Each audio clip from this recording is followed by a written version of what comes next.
3월 6일 오펙 플러스 회의가 열렸습니다. 일부 회원국들은 2016년부터 석유 생산을 제한하기 위해 노력을 해왔는데요. 보고서에 따르면 오펙은 하루 150만 배럴의 생산량을 줄이기 위한 새로운 합의에 도달할 것으로 기대하고 있었습니다.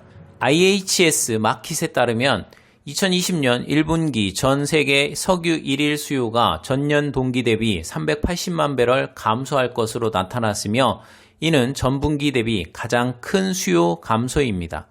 그러나 석유 감산에 러시아가 반대하면서 예상치 못한 결과로 인해 유가가 10%나 급락했습니다. 사우디아라비아는 러시아의 석유 감산 반대에 대한 보복 차원에서 증산을 하기로 하고 유럽 지역 구매자들에게 가격을 인하하겠다고 결정하며 가격 하락에 부채질을 했습니다. 아랍에미리트도 석유 생산량을 늘릴 계획을 발표한 상황이고 미국은 사우디를 설득하고 러시아의 경제 제재를 가할 계획입니다. 러시아가 지금은 석유 감산에 반대하고 있지만 대부분의 사람들은 러시아가 결국 생산 감축 합의에 동의할 것으로 기대하고 있습니다. 그렇지 않다면 결과는 상당히 안 좋은 상황으로 흘러가겠죠. 그렇다면 러시아는 왜 생산 축소 협정에 동의하지 않았을까요? 2014년으로 거슬러 올라가 보면 오펙은 미국 셰일 석유 생산 업체와의 전쟁을 선포했습니다. 셰일 석유 생산이 계속 증가함에 따라 유가 가격이 하락하자 오펙은 시장 점유율을 보호하기 위해 증산에 나서면서 가격 전쟁이 발발하여 유가가 배럴당 $20 수준까지 떨어졌습니다. 당시 결정으로 오펙은 1조 달러 이상 잃을 것으로 예상하기도 했는데요.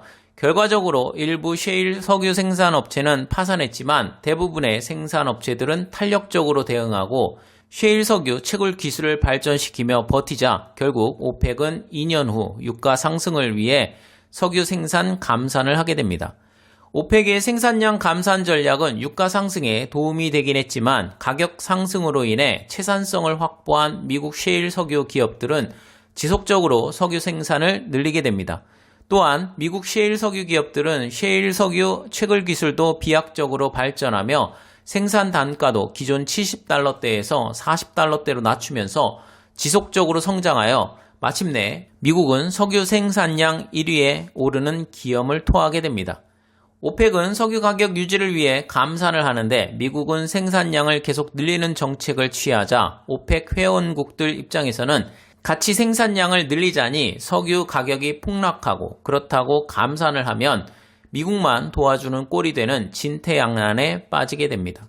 석유와 천연가스가 수출의 상당 부분을 차지하는 러시아도 오펙과 마찬가지 입장이죠.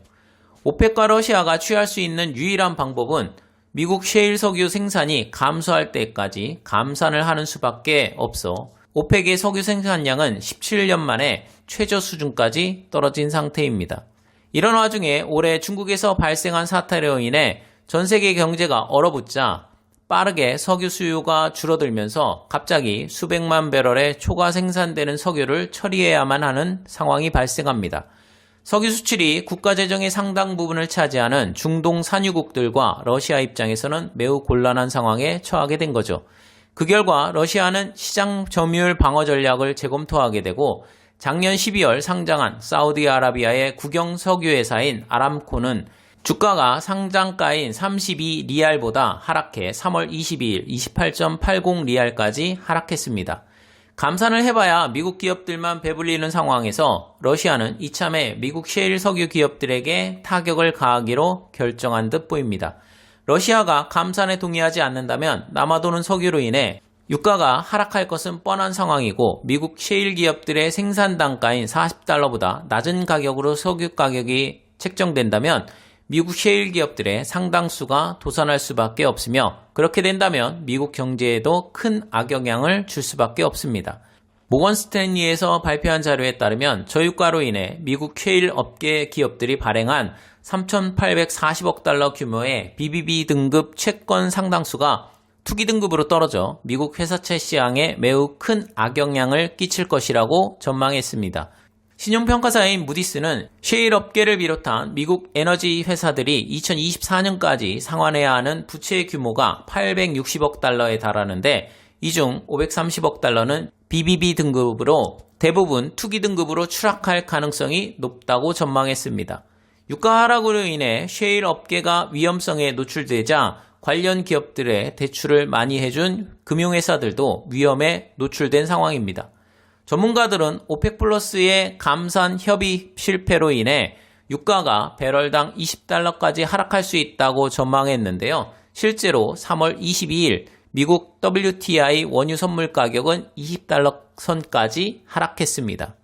러시아는 이번 유가 하락으로 인해 상당한 손실을 보고 다시 협상 테이블로 돌아갈 것으로 예상되지만 그때는 이미 수많은 미국 셰일 석유 생산 업체들이 파산한 후일 가능성이 높습니다.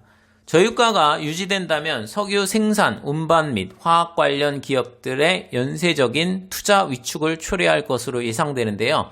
세계의 석유 산업계는 가뜩이나 전기 자동차의 보급이 늘어나며 향후 석유 소비량이 줄지 않을까 전전긍긍하는 상황에서 이번 석유 감산 협의의 실패는 장기간 유가 전쟁이 펼쳐질 가능성도 농후해 보입니다. 시청해주셔서 감사합니다.